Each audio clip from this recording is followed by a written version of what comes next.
Fix it quick. Quick fix.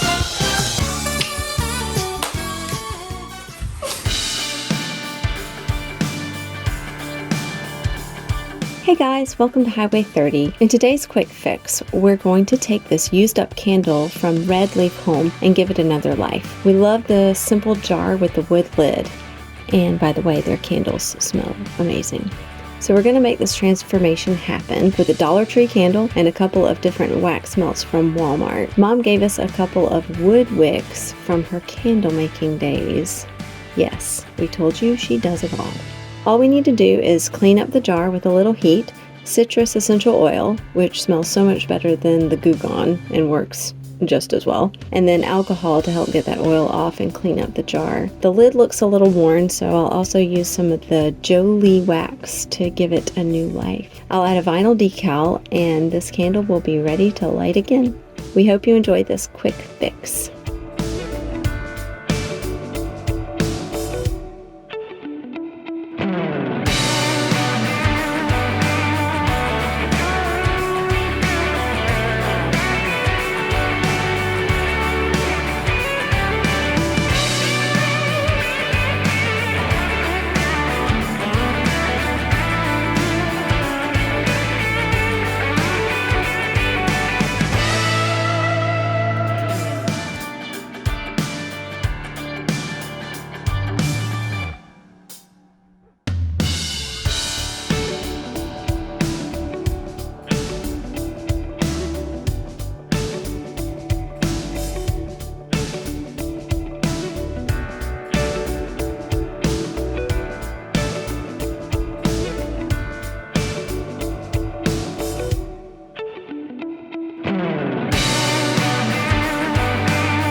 We're so glad that you joined us today to see this transformation. We hope you enjoyed watching us, and if this inspires you to create something similar, let us know in the comments below. We'd love to hear from you. And while you're there, please click on the like button and subscribe if you haven't already. We'll see you next week.